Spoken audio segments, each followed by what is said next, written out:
FIFA ranking এর 1 নম্বর দলের সঙ্গে যখন 21 নম্বর দলের খেলা হয়, আপনি কাকে ফেভারিট বলবেন? 21 নম্বর দলকে ফেভারিট বলবেন? এই সাহস আপনি দেখাবেন? এই কারণে আর্জেন্টিনার বিপক্ষে অস্ট্রিয়া ফেভারিট, এটা কি বলার সাহস আপনার আছে? যদি থাকে, আপনি আসলেই ভাই অনেক সাহসী মানুষ এবং আপনার জন্য করতালি। আপনি আসলে স্পেশাল। এবং একই সঙ্গে অস্ট্রিয়া যদি আর্জেন্টিনাকে হারিয়ে দিতে পারে, সেটাও তাদের জন্য অনেক অনেক স্পেশাল একটা ঘটনা ঘটবে এবং এই বিশ্বকাপের জন্য বিরাট নিউজ, স্পেশাল ঘটনা। একটা ছোট কুইজ দিয়ে মূল আলোচনাতে যাচ্ছি। Diego Maradona, the great Diego Maradona, তার ইলাস্ট্রেটেড ক্যারিয়ারে একটা মাত্র ইন্টারন্যাশনাল হ্যাট্রিক করেছেন আর্জেন্টাইন জার্সিতে। তাদের বিপক্ষে বলতে পারবেন? মাথা খাটায়েন না, আমি বলে দিচ্ছি, এই অস্ট্রিয়ার বিপক্ষে। অস্ট্রিয়ার বিপক্ষে হেড টু হেডে আর্জেন্টিনা দুটো ম্যাচে খেলেছে, 1982-তে আর একটা 90-তে। 90-র ওই ম্যাচে ম্যারাডোনা হ্যাট্রিক করেছিলেন, 5-1 গোলে জিতেছিল। ভিয়েনায় আগের ম্যাচটা 1-1 গোলে ড্র হয়েছিল। সাউথ আমেরিকানদের এগেইনস্টে অস্ট্রিয়ার ট্র্যাক রেকর্ড পচা, বেশ খারাপ। 1982 বিশ্বকাপে চিলির এগেইনস্টে তারা যে 1-0 গোলে জিতেছিল, এরপরে 10 বার তারা সাউথ আমেরিকান অপোনেন্টের এগেইনস্টে মাঠে নেমেছে এবং সেখানে তাদের একমাত্র জয়টা উরুগুয়ের বিপক্ষে 2017 সালে, মানে 9 বছর আগে। অন্যদিকে ক্রোয়েশিয়ার বিপক্ষে 2018-তে গ্রুপ স্টেজে যে ম্যাচটা আর্জেন্টিনা 3-0 গোলে হেরেছিল, তারপর কিন্তু গ্রুপ স্টেজে কোনো ইউরোপিয়ান অপোনেন্টের এগেইনস্টে 8 ম্যাচ বোধহয় খেলেছে আর্জেন্টিনা, একটা ম্যাচও হারেনি। সো এই ট্র্যাক রেকর্ড বলছে ইউরোপিয়ানদের এগেইনস্টে আর্জেন্টিনা ফেভারিট, লাতিনদের এগেইনস্টে অস্ট্রিয়া ফেভারিট না। ঠিক একই সঙ্গে আসলে এই যে তথ্য বা পরিসংখ্যানগুলো, এগুলো তো মাঠের খেলা নির্ধারণ করে না। মাঠের খেলা নির্ধারণ করা হচ্ছে কোচ কোন কৌশলে দলকে খেলাচ্ছেন, খেলোয়াড়রা ওই কৌশল বাস্তবায়ন করতে পারছে কিনা। কৌশলের কথায় যদি আসি, সবার আগে অস্ট্রিয়ার কোচ রালফ রাংনিক, তার কোচিং ফিলসফি হচ্ছে keep pressing, gegen pressing, keep pressing and press hard. এটা আপনারা যারা রালফ রাংনিকের সম্পর্কে জানেন, সবাই এটা কম বেশি জানার কথা। তো অস্ট্রিয়ার দিক থেকে ওরকম কিছু আসার সম্ভাবনাই বেশি। প্রশ্ন হচ্ছে লিওনেল স্কালোনি কোন স্ট্র্যাটেজিতে দলকে খেলাবেন। আমি আগেই হাত তুলে সারেন্ডার করে নিচ্ছি, লিওনেল স্কালোনির স্ট্র্যাটেজি সম্পর্কে আমার ন্যূনতম কোনো ধারণা নেই। যে কোচ বিশ্বকাপের মতো জায়গায় 5 ম্যাচে টানা 5 ম্যাচে 5টা ভিন্ন ভিন্ন রকম ফরমেশনে দলকে খেলাতে পারেন, তার নিয়ে বা তার ফরমেশন নিয়ে চিন্তা করে মাথা নষ্ট করার কোনো কারণ নাই। খোদাই প্যাচ লাগবে, দরকার আছে? খেলা দেখলেই তো বুঝবো। এই প্যাচ থেকে সহজ জায়গায় আসতে গেলে একটা ব্যাপার বলা যায় যে, আপনি যদি বিশ্বকাপ কোয়ালিফাই ইউরোপিয়ান রিজনে অস্ট্রিয়ার পারফরমেন্স দেখেন, এবং অস্ট্রিয়া কিন্তু একটা লাস্ট 12 ম্যাচে 10টাই জিতেছে, টানা 4 ম্যাচে জিতেছে। এবং এই বিশ্বকাপের প্রথম ম্যাচটা যদি দেখেন, আসলে এক ম্যাচ দিয়ে তো অনেক কিছু বোঝা যায় না।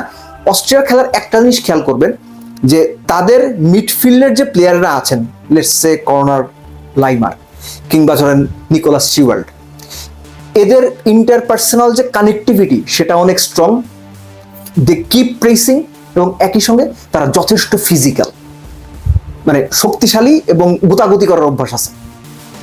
স্কালোনি এই ব্যাপারটা নিশ্চিতভাবেই রিড করবেন এবং সেখানে ম্যাকালিস্টার কোন রোলে খেলবেন, এনজো কোন রোলে খেলবেন, ডিপল কোন রোলে খেলবেন, কে ডার্টি রোল প্লে করবে, প্রয়োজনে পারাদেসকে খেলানো হবে কিনা, কিংবা আলমাদাকে বসিয়ে সেখানে অন্য একজন শক্তিশালী, ফিজিক্যালি ওয়েল বিল্ড এবং গুতাগুতি করতে পারে এরকম কাউকে খেলানো হবে কিনা, এই চিন্তা করতে হতে পারে। আমি এই কথাটা এই জন্য বললাম, তাদের যে রাইট ব্যাক অস্ট্রিয়ার পচ, তার চোয়ালে ফার্স্ট ম্যাচে জর্ডানের এগেইনস্টে ইনজুরি হয়েছিল, সেখানে বোধহয় বেশ ভালো টাইপের ইনজুরি।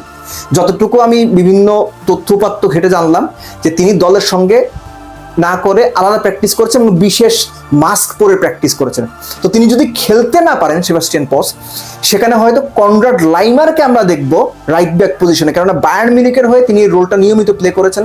তিনি নাম্বার 6 হিসেবে ওই রোল প্লে করেছেন এবং মানে রাইট সাইডের যে জায়গাটা, সেখানে খুব ভালো ফিজিক্যাল অ্যাপিয়ারেন্স নিয়ে আসতে পারেন। শিওয়াল্ডের কথা যদি বলেন, তিনি এবং তার টিমমেট, কিন্তু আপনারা জানেন যে আরবি লাইপজিগে খেলেন, দুজনে মিলে নাম্বার 6 এবং নাম্বার 8 এই দুটো পজিশনে যে কানেক্টিভিটিটা তৈরি করেন, সেটাও আর্জেন্টিনার জন্য একটা বড় সমস্যা তৈরি করতে পারে। এখানেই শেষ না, মার্সেল সাবিৎজার কতটুকু প্রেস করতে পারেন, লেফট উইং দিয়ে কিভাবে ভার্সেটাইল হয়ে ঢুকতে পারেন কিংবা কিভাবে তিনি মিডফিল্ডে ডার্টি রোল প্লে করতে পারেন, এগুলো সম্পর্কে আপনারা জানেন, দেখেছেন, বায়ার্ন মিউনিখে দেখেছেন, কিংবা ধরেন যে বরুসিয়া ডর্টমুন্ডও আপনারা দেখছেন। সো আর্জেন্টিনার কাছে সব রকম প্রস্তুতি রাখার মতো রিসোর্সেস আছে, এটা নিয়ে তর্ক করার কোনো সুযোগ নাই। কথা হচ্ছে আর্জেন্টিনা ঠিক কিভাবে প্রসিড করবে। লাস্ট ম্যাচের পর আমি বলেছিলাম যে আর্জেন্টিনার যে দুই উইং ব্যাক, তাদেরকে আপনি ঠিকঠাক মতো ওপরে ওভারল্যাপ করতেই দেখেন নাই। আর্জেন্টিনার স্ট্র্যাটেজি ছিল ওইটা 4-4-2-তে খেলে অপোনেন্ট ঠিকঠাক মতো যেন বারের দিকে আসতে না পারে, এটা মাঝখানে আটকে দেওয়া। তার প্রমাণ ছিল এই যে 6টা বোধহয় শট নিয়েছিল আলজেরিয়া আর্জেন্টিনার এগেইনস্টে, একটা শটও বারে যায় নাই।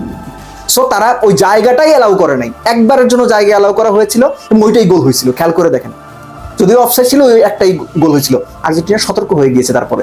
এখন কথা হচ্ছে যে রাইট উইংয়ে কাকে খেলানো হবে, মলিনা নাকি মন্টিয়েল?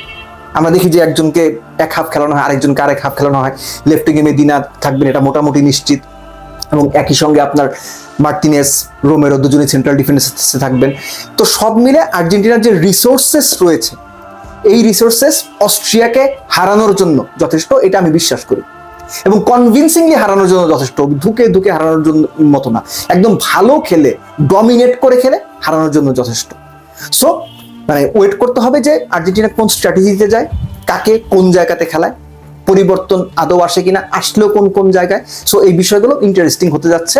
এবং লাস্টলি ওই যে বলছিলাম ভদ্রলোক লিওনেল মেসি, আচ্ছা মনে করে দেখেন তো, ফার্স্ট ম্যাচে হ্যাটট্রিক বাদ দেন, ভুলে যান হ্যাটট্রিক, আর্জেন্টিনা যে 9টা শট নিছে বারে, এর মধ্যে মেসির অবদান কয়টায়? মাথা কাটায় না বলে দিচ্ছি, 8টা। 6টা শট নিছে, বাকি 2টা চান্স ক্রিয়েট করে দিছে একজন 39 বছর বয়স্ক ভদ্রলোকের কাছ থেকে। আপনি কি চান?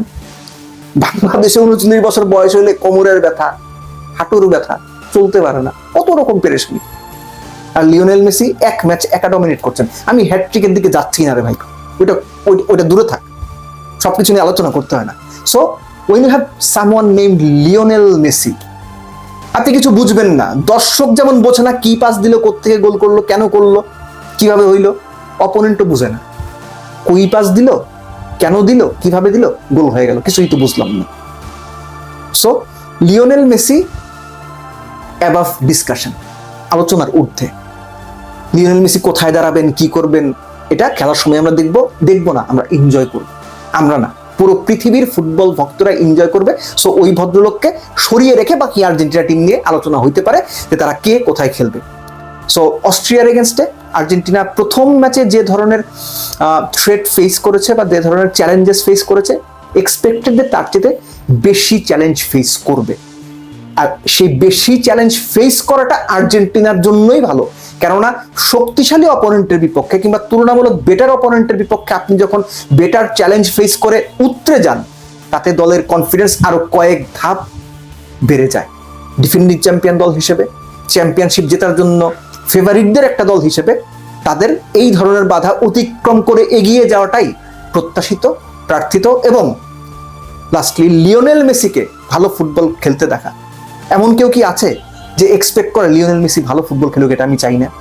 ফুটবলটা যিনি ভালোবাসেন, পছন্দ করেন, আপনি যে দলের সাপোর্টার হন, রিগার্ডলেস অফ মানে ইওর সাপোর্টিং টিম, আপনি হয়তো এক্সপেক্ট করা উচিত লিওনেল মেসি ভালো ফুটবল খেলবেন, এবং ফুটবল ভক্ত হিসেবে সেটা দেখে আপনি তালি দেবেন, বাহাও দেবেন, এবং নিজের কাছে নিজে বলবেন, oh Lionel Messi, what a player.